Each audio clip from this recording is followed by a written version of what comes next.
the grenade that they were throwing at us. It says, what is that? 6240A OCV aerosol grenade. We weren't rioting. We were sitting there in the William Pitt Union lawn, our own union. That's where they take us down, our own union. Just sitting there, doing nothing wrong. There was spraying pepper spray at us. I'm just a student.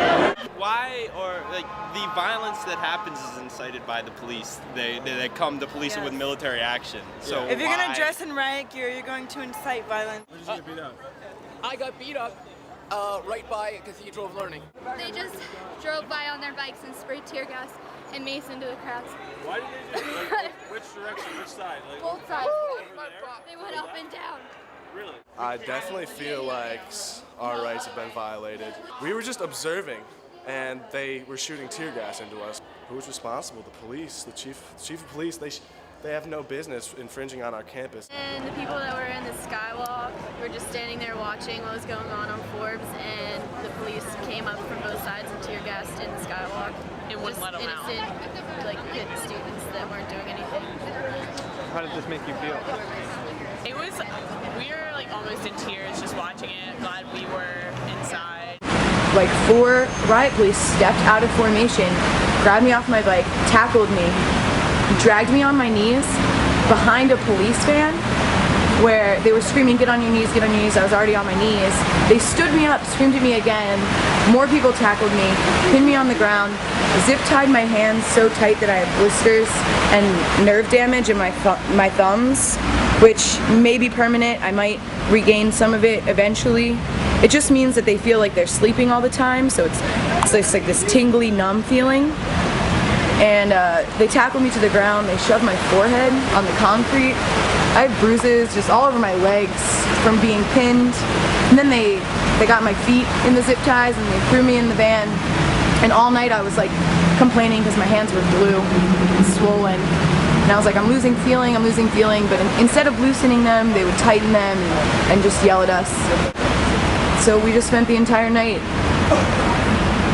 trying to keep morale as detainees and students and young people who were doing nothing wrong and were imposed upon by a military-like force on our own campus, and watched it basically turn into a one-sided battle where we had no weapons and no bad feelings and no negative energy. We just wanted to continue the day's like positive march towards peace and consciousness about things that are going wrong in this country. There's nothing, you can't be blind to the problems, and I feel like that's what they're trying to do. But as far as what happened on the Pitt campus that night, there definitely was a peacefully assembled crowd that was attacked by the police repeatedly, and any resistance that I feel like happened after the first tear gas canister was launched was in response directly to the police, and was people trying to hold space or defend themselves or defend their friends. Do you think that the police brutality and just police presence on campus affected Pitt students, like change in mentality?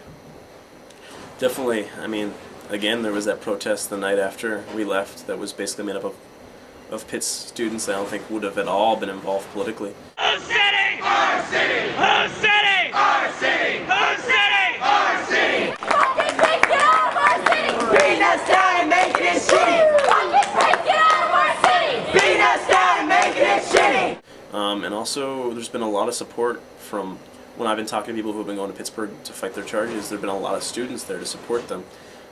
And they've had lots of conversations with students that had never been political until the police stormed, their campus. And I feel like that's going to have long-lasting effects for those people. All of us have a point where we're radicalized by something, or we become politicized by something. And I feel like, especially when you're in college and trying to figure out life, if you have a night of just dealing with police attack after police attack and dozens of tear gas canisters being launched at you and batons hitting your friends, there's going to be a change. Did you view protests at the G20 as a success or a failure? I think it was a huge success. And I think the other thing that the G20 had, which I don't usually list as a goal for the protest because I don't know how often it's achievable, but I think this time we achieved it. I think it sent a huge message, not only to the public but also to the ruling elite, that we're militant and that we're not going to stand down, and that as long as they keep creating policies that destroy people's lives all across the world, that we're going to be there to hold them accountable for that. And I feel like Pittsburgh really did that.